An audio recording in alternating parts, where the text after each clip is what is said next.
Hi, my name is NurulI'zzah and I'll be explaining about the campaign overview. So Matcha Your Mood Challenge inspires students to share their matcha drink experiences on social media. Students share their matcha drink experiences by posting a photo or video of their mood with their matcha drink. Students share the post with the hashtag Matcha Your Mood. The campaign inspires university students to drink matcha beverages as a trendy lifestyle drink. The campaign helps to create brand awareness through social media.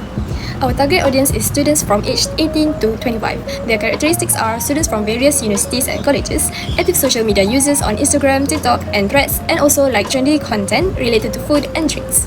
Hi, my name is Alya Batrisyia and I will basically explain about our campaign concept. Campaign concept of our company is basically to join the participants and consumers to our challenge, which is called Matcha Your Mood.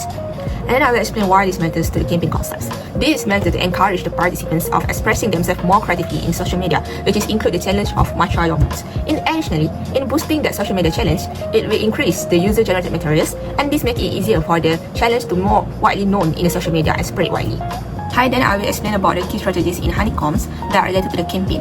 First is identity. Identity is basically to show the personalities, the lifestyles, the modes that was related to the participants in expressing themselves by matcha drinks at their social media, which is, for example, like matcha latte is for someone that comfortable, mature, and for matcha smoothie, maybe for someone that more energetic and sporty.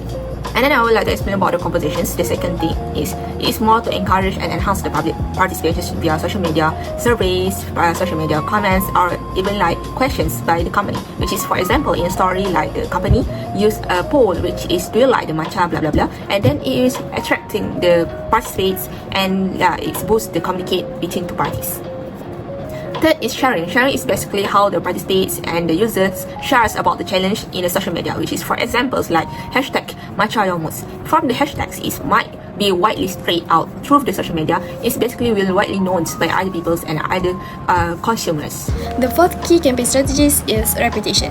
The campaign can also focus on the positive experiences customers have with matcha drinks. This can be shared on social media platforms as a positive post. Having a good reputation can also instill trust in consumers to try matcha drink. The last key campaign strategies is the group. The Matcha Drink campaign can be used to build a community called the Matcha Lovers Club. Members of this group can share their favorite matcha drink recommendations, get the latest matcha drink news, enjoy special offers and discounts, and also groups can be used to build a loyal consumer group that feels a sense of belonging to the group because of their interest in matcha drinks. Alright, last slide is about expected outcomes, which is basically how the potential outcomes will happen after the campaign, which is I bring 4 expected outcomes. At first is enhance the brand's awareness. Second, community building. Third is increase the engagements, and lastly boost the self-content, which is for the enhancement in brand awareness, which is can be clear that if the shares at the post will be shared widely, it will enhance the brand awareness and people will know about the names of the company more widely. And the second community building is more to explain, like for the matcha lovers, basically it will likely to build a community, and by the community is more can be indicating for communications and easier in communicates about the matcha, and it will also increase the brand awareness. And third is about the enhancements in engagements by basically using the hashtags. The engagement will widely known and people will support the matcha challenge and will also brings the awareness of the brands. And lastly, boost the self-content. By the boosting self-content is basically it's really helpful for the company, so the company doesn't need too much marketing campaign. That's all. Thank you.